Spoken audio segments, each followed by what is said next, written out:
The abundance or scarcity of resources decides the direction society will take in development. Today, we are in Azraq, a formerly alluring oasis with sparkling azure lakes that has dried out. The reason behind the loss of this unique habitat is partly natural, but mainly due to competing uses over water resources. The Azraq case study serves as an exemplary illustration for the challenge to implement the concept of integrated water resource management on different levels of decision making. But let's have a look at basic facts first. The Azraq Basin is located in the eastern desert of Jordan, on the borders of Syria to the north and Saudi Arabia to the east. It covers an area of around 12,000 square kilometers.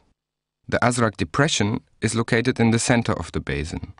The mean annual rainfall ranges from 50 millimeters in the middle of the basin to around 300 millimeters in the northeastern mountain ranges. The depression receives water through wadis from the surrounding region, forming the Azraq Oasis.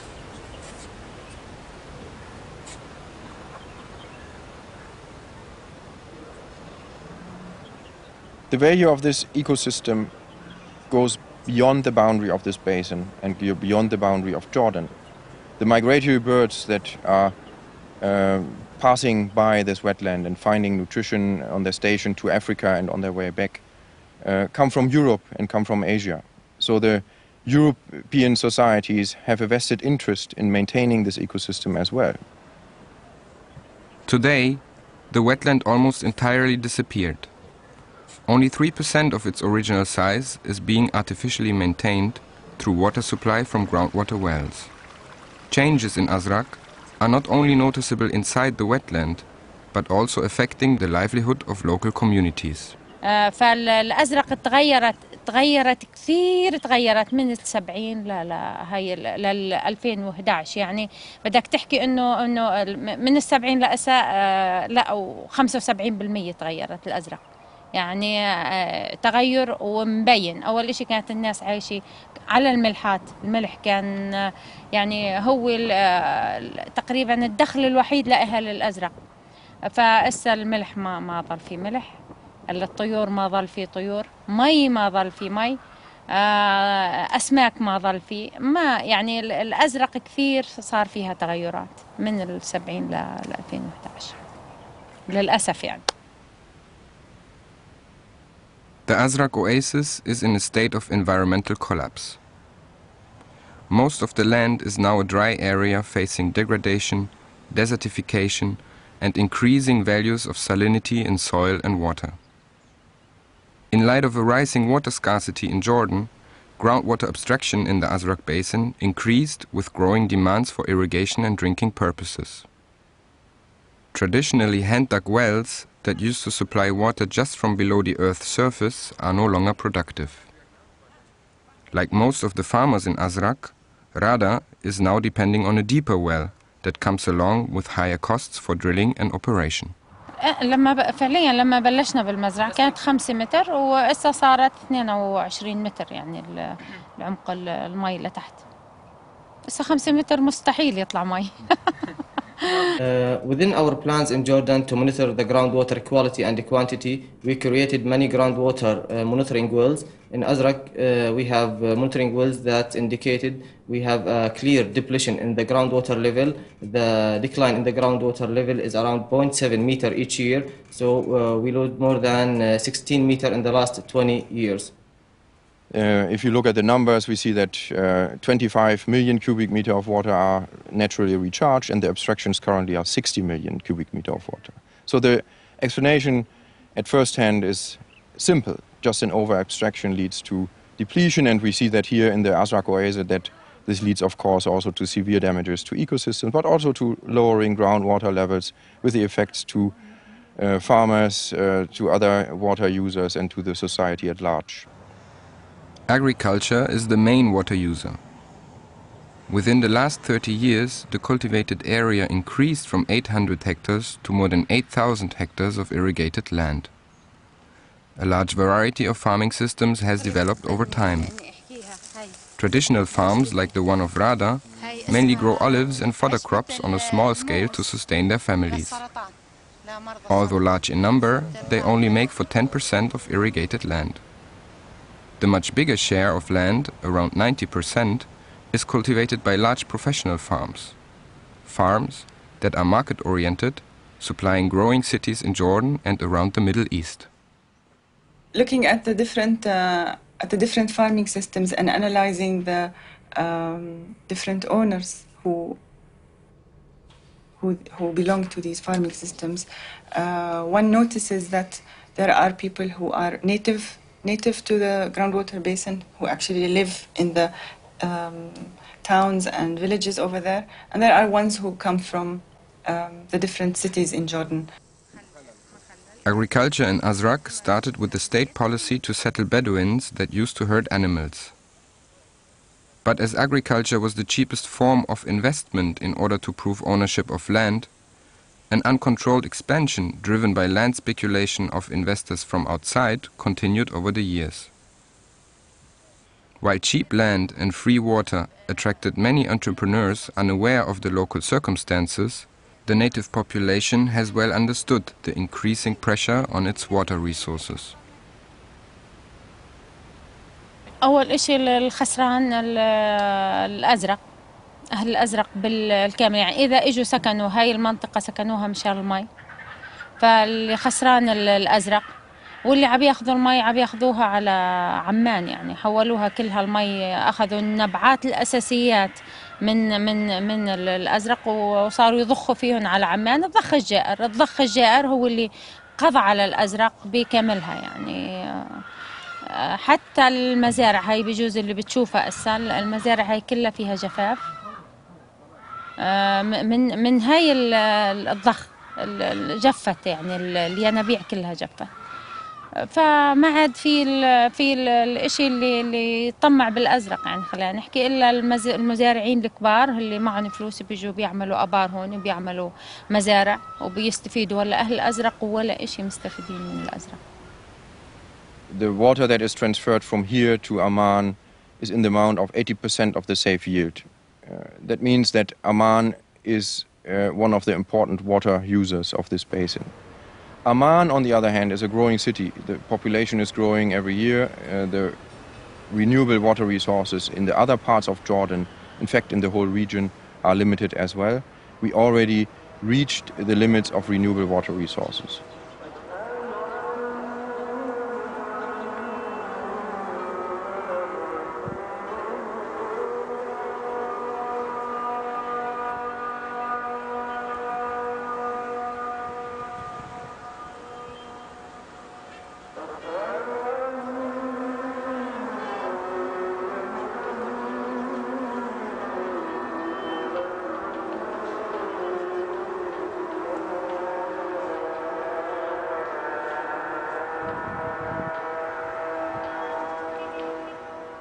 Rainfall events in the Azraq Basin are of short duration and of high intensity. The major part of rainfall forms direct runoff that sometimes reaches to the wetland before being lost to evaporation. Only 2%, or around 25 million cubic meters of the rainwater, is estimated to recharge groundwater each year and contributing to spring discharge. The groundwater system in the Azraq Basin consists of 3 major aquifers, in which the water quality decreases with the depth of the layer. Because of its good quality and shallow groundwater tables, the upper aquifer forms the major water source of the basin. Its uncontrolled exploitation for agricultural purposes only started in the late 1970s. The development came along with improved well drilling techniques and decreasing energy costs for pumping. In 1981, the Amman Water Sewerage Authority began pumping water from Azraq to other water basins. Every year, around 17 million cubic meters of water are transferred over a distance of 100 kilometers in order to meet the domestic needs of Amman and Zarqa. From there, wastewater is treated and discharged to the local water cycle. As a consequence of decreasing groundwater levels, the major springs that used to supply the oasis and its wetland with fresh water fell dry in 1992. Today, agricultural and domestic water withdrawals are leaving the basin with over-abstraction reaching 215% of the safe yield.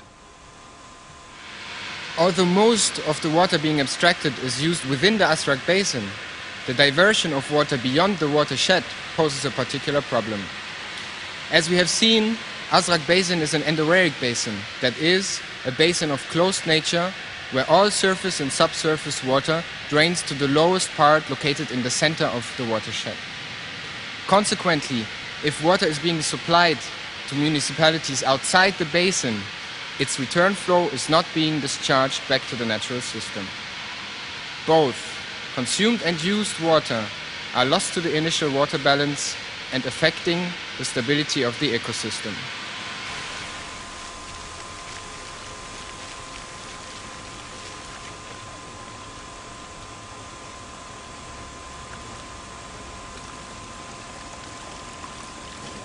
In many cases, part of the problem, the crisis of Azraq Oasis, is how we look at regional planning and land use planning. All people were living in Amman city, and all the basically service is being concentrated in Amman city and the periphery, and the rest were looked at as basically not the core. And we need to rethink our regional plans and decentralization plans in terms of socio-economic development. And we always used to have a typical question, shall we move water to people or shall we move people to water? And in many cases, we end up in bringing too many people to one area like Amman, and the infrastructure, the facilities, the management will be basically at risk. So we need to rethink our way of planning, how we allocate resources and how we do the right balance and look at the carrying capacity of between geography and economics. There is a necessity that the society at large is informed about the situation and is creating awareness. But then, of course, also certain stakeholder groups should in particular be informed, be involved in the process, but also be provided with the right information so that they can make up their mind and come up to the conclusions for their daily life. They definitely need, in order to switch to a more efficient, let's say, to a more efficient way of cultivation, they definitely need programs that would facilitate this process. At the time being, the reality is very harsh. There are farmers that truly cannot cultivate any other crop than the one they usually do. And that is due to many reasons. One of them is lack of an absence of extension services. They really don't have much support. Reda'a Al Youness ventured into new crops and new technologies without demonstration or support from outside. She changed her cropping patterns into medical herbs, thyme and sage, and she invested in a modern drip irrigation system and greenhouses. Since then, her income on the farm has doubled, while only using half of the amount of water compared to before.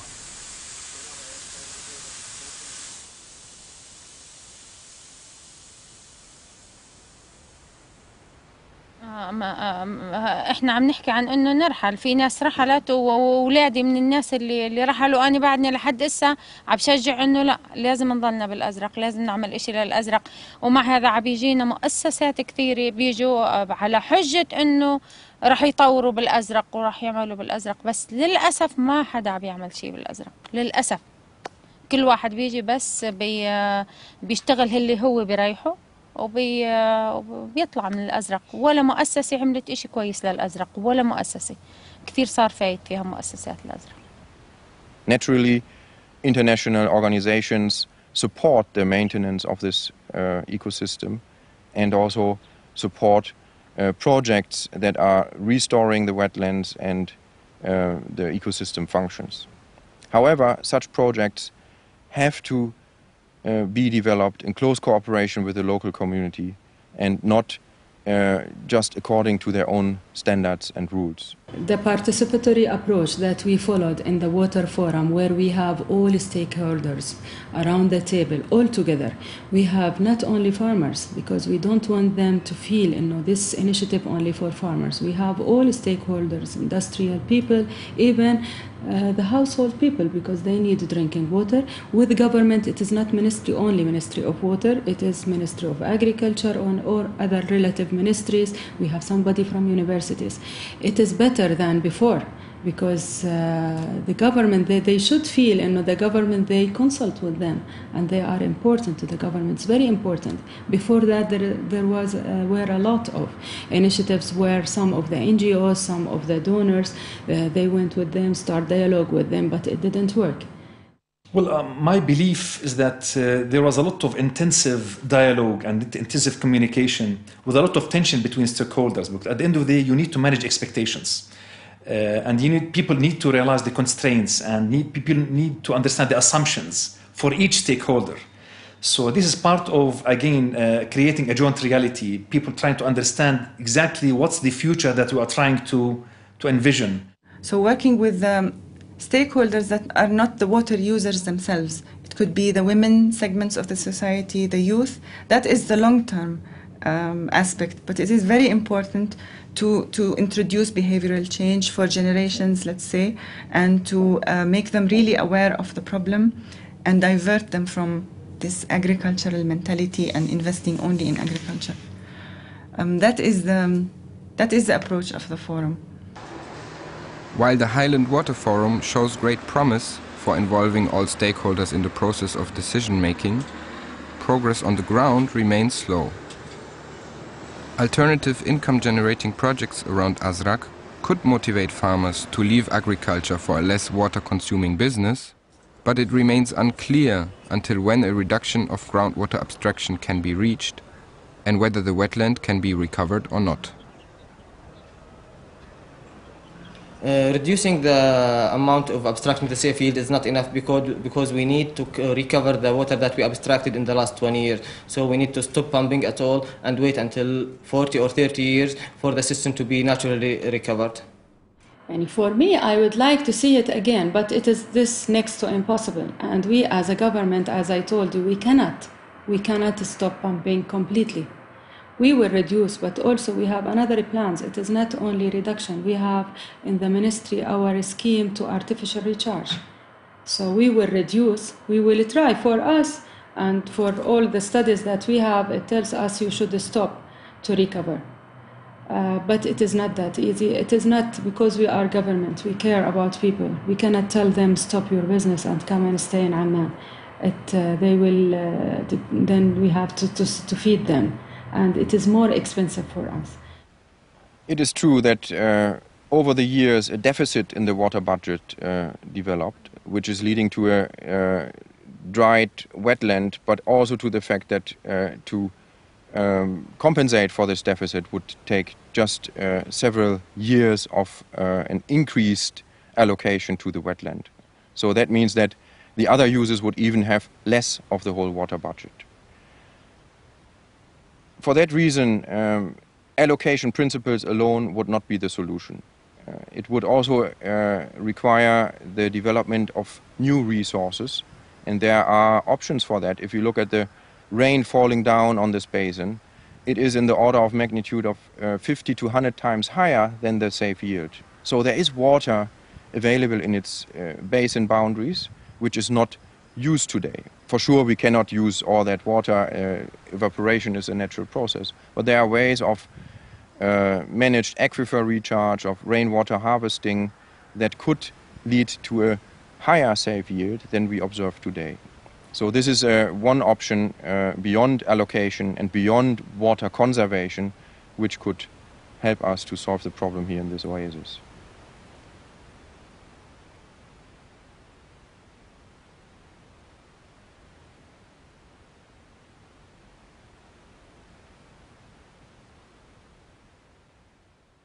We need to make sure that basically as scientists we communicate truth to power, that there are certain constraints, we need to face reality, and we need to have harmony, balance and equity between stakeholders. And the notion of equity, what we call adl, العدل أساس الحكم. If you want to have a sense of ownership, people will have what we call people-centered development. People have a sense of ownership of their resources.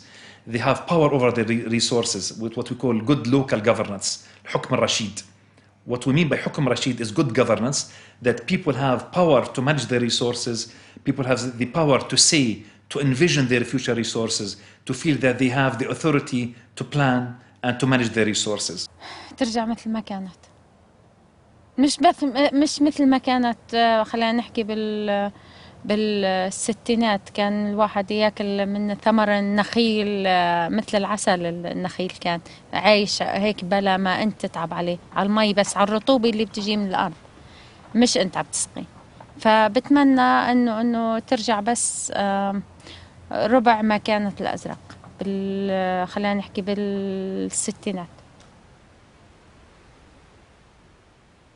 We have seen that the complex nature of drivers and pressures to the oasis reaches far beyond the water sector itself. Consequently, management responses will have to reach integration beyond spatial boundaries, sectors, and current planning horizons. Solutions to the dissipation of water resources are readily available and can help to reduce groundwater abstractions in the Azraq Basin to save yields. But only with the commitment of all parties to a value for natural capital, saved amounts of waters will be allocated to the ecosystem instead of being used for further developments between competing users. Thank you for having watched this contribution. Shukran and goodbye from Jordan.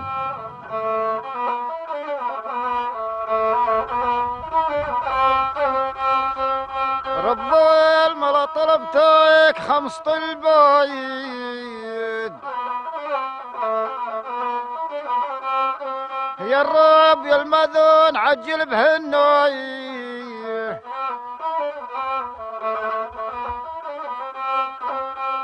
هالأوله منهن خزينك بذرعايد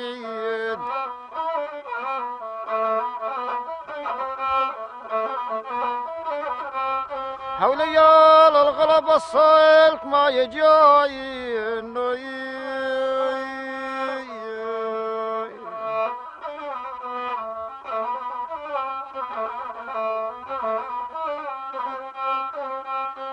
هالأوله منهن بيت وحبال طويلين هنقال ما يرى الناس ما قال ما